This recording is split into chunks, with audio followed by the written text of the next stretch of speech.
Ozone Fairy Tales.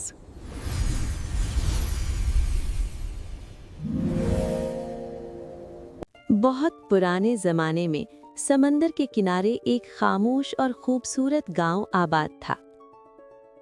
इसी गांव में देवेंद्र और सरिता अपनी सादा सी जिंदगी गुजार रहे थे। अनुषा इनकी जिंदगी की सबसे कीमती नेमत थी।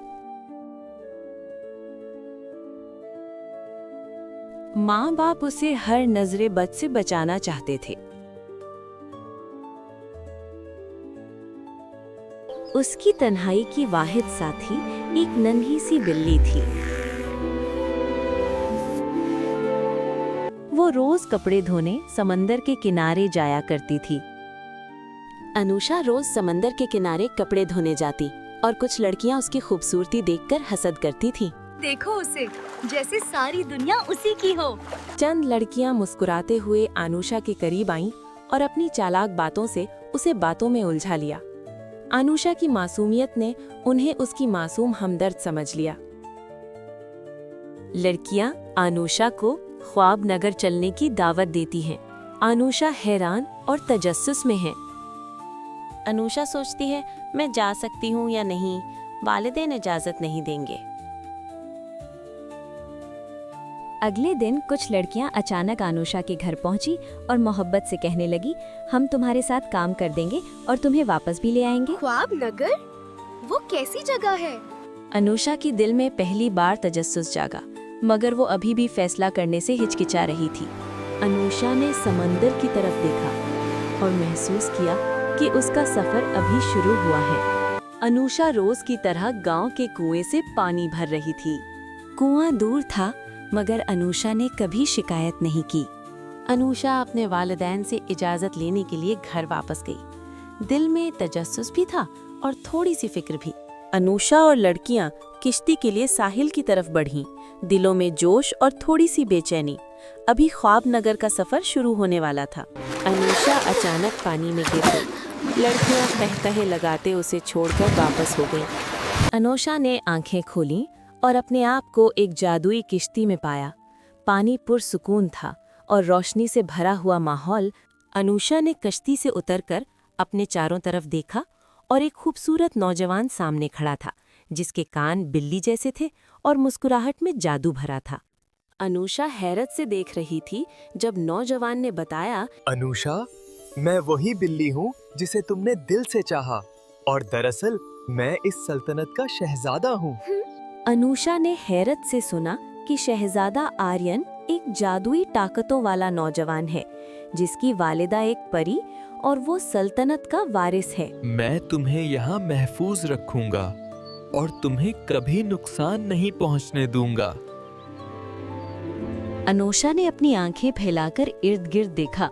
साहिल अजीबो खूबसूरत था, जैसे ख्वाबों की दुनिया की पहली झलक। अनुषा पहली बार ख्वाब नगर की जादुई दुनिया देख रही थी। हर तरफ रंग और रोशनी की भरमार थी। अनुषा ने आर्यन का हाथ थामकर चमकते हुए पुल पर कदम रखा और हर तरफ जादू की रोशनी ने उसे हैरत ज़दा कर दिया। अनुषा ने जादुई गुलाबों की हिलती रोशनी और आर्यन की हार्प की मीठे सुरों पर ध्यान दिया। अनुषा ने क्रिस्टल के रास्ते के किनारे पानी की झील में मुनकिस रोशनी देखी और हर कदम पर हैरत में डूबती गई। देखो अनुषा, ये जंगल की रोशनी तुम्हारे लिए है। हर फानूस एक नया ख्वाब दिखाता है।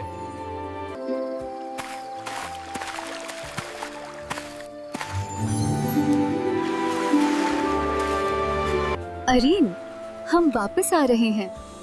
हाँ, वक्त आ गया है। अनुषा अपनी बहादुरी के साथ वापस आई और हसद करने वाली लड़कियां अपने आमाल के नताइज देखकर शर्मिंदा और खौफजदा हो गईं। अनुषा अपने वालिदैन की बाहों में खुशी और सुकून के साथ लौट आई। हर दिल में राहत और मोहब्बत की लहर दौड़ गई। हसद करने वाली लड़कियां अपनी मक्कारी के नताइज देखकर खौफजदा और शर्मिंदा हो गई थीं।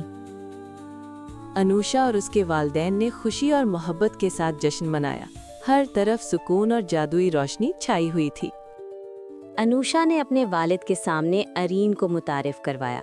दिल में उम्मीद और एहतराम की मिली-जुली कैफियत के साथ। राजीव ने आर्यन को कबूल किया और अनुषा की शादाबी भरी जिंदगी के लिए दुआएं दी। हर चेहरे पर सुकून और खुशी छा गई।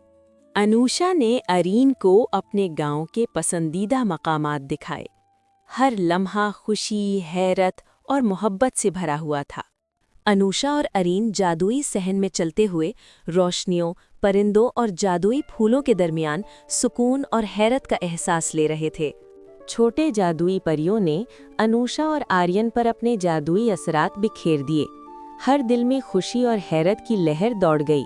हसद करने वाली लड़कियां अपनी गलतियों और मक्कारी पर पछताईं और सबक सीखा कि हसद कभी खुशी नहीं लाता। अनुषा और अरीन ने अपने नए सफर का आगाज खुशी, मोहब्बत और जादुई यादों के साथ किया। अनुषा की कहानी हमें ये सिखाती है कि सच्चाई और नेकी से किए गए फैसले आखिरकार जादुई खुशी और सुकून की तरफ ले जाते हैं और हसद सिर्फ पछतावे और दुख लाता है।